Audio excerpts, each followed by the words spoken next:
नमस्कार. आज आपण मुगाच्या डाळीपासून पौष्टिक असे आप्पे करणार आहोत.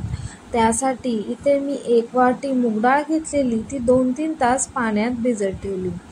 एका मिक्सरच्या भांड्यामध्ये ही मूग डाळ काढून घ्यायची आणि त्यामध्ये मी अर्धी वाटी पाणी घेतलेलं आहे. इथे मी 1 वाटी रवा घेतलाय. रवा इथे तुम्ही कोणत्याही प्रकारचा घेऊ शकता, जाड बारीक घ्यायचा आहे. आता आपण हे मिक्सरला वाटून घ्यायचं. त्यामध्ये 2-3 लसणाच्या पाकळ्या, 1 इंच आल्याचा तुकडा, 2-3 हिरव्या मिरच्या टाकायच्या आणि छान असं मिक्सरला वाटून घ्यायचं. इथे मी एका भांड्यामध्ये हे जे मिश्रण वाटलेले आहे ते मिश्रण काढून घेणार आहे. आता त्यामध्ये तुम्ही तुमच्या आवडीप्रमाणे कोणत्याही भाज्या टाकू शकता. इथे मी एक मध्यम आकाराचा कांदा घेतलेला आहे, 1 टोमॅटो घेतलेला आहे. कांदा टोमॅटो छान बारीक चिरून घ्यायचे आणि इथे मी 1 वाटी सिमला मिरची आणि 1 वाटी छान ताजी कोथिंबीर घेतलेली आहे. तुम्ही यामध्ये भाज्या कोणत्याही तुमच्या आवडीप्रमाणे टाकू शकता. भाज्या टाकल्यामुळे हे आपले आप्पे अधिक पौष्टिक तयार होतात. आता यामध्ये चवीप्रमाणे मीठ टाकायचं आणि छान एकजीव करून घ्यायचं. हे आप्पे अगदी झटपट तयार होतात.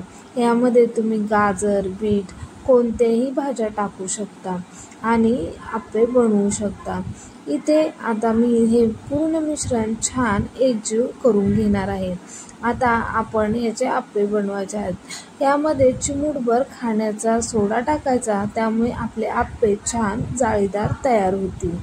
आता इथे गॅसवर मी आप्पे पात्र ठेवले.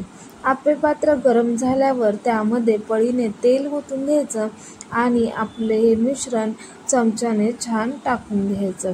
इथे मी पूर्ण भांड्यामध्ये मिश्रण टाकलेलं आहे आणि आता आपण हे 2 मिनिटं झाकून घ्यायचे.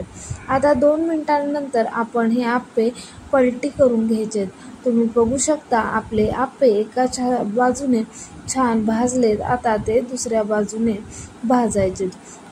1-2-3 मिनिटं पुन्हा एकदा आप्पे छान झाकून ठेवायचे. 1-2-3 मिनिटांनंतर आपले आप्पे दोन्ही बाजूने छान खरपूस भाजले जातात. आता आप्प्यांसोबत खाण्यासाठी इथे आपण छान अशी चटणी करणार आहोत. त्यासाठी अर्धी वाटी ओलं खोबरं, अर्धी वाटी शेंगदाणे, 4-5 लसणाच्या पाकळ्या, हिरवी मिरची आणि कोथिंबीर आणि चवीप्रमाणे मीठ टाकायचं आणि थोडं पाणी टाकून छान अशी चटणी तयार करून घ्यायची. इथे तर तुम्ही बघू शकता मी अशी छान अशी चटणी तयार केलेली आहे. आता या चटणीला आपण एक तडका द्यायचा. एका पॅनमध्ये तेल गरम करायचं, त्यात जिरे, मोहरी आणि कढीपत्त्याची तुम्ही फोडणी द्यायची. आता इथे आपली छान अशी चटणी तयार झालेली आहे आणि आपले आप्पेही छान दोन्ही बाजूने मस्त खरपूस भाजलेले आहेत. इथे आपले आप्पे आणि चटणी आता खाण्यासाठी तयार झालेले आहेत. तुम्ही बघू शकता आपले मऊ लुसलुशीत जाळीदार असे मुगाच्या डाळीचे पौष्टिक असे आप्पे खाण्यासाठी तयार झालेले आहेत. इथे पहा मस्त अशी चटणी आणि आप्पे मुलांच्या डब्यासाठी किंवा सकाळच्या नाश्त्यासाठी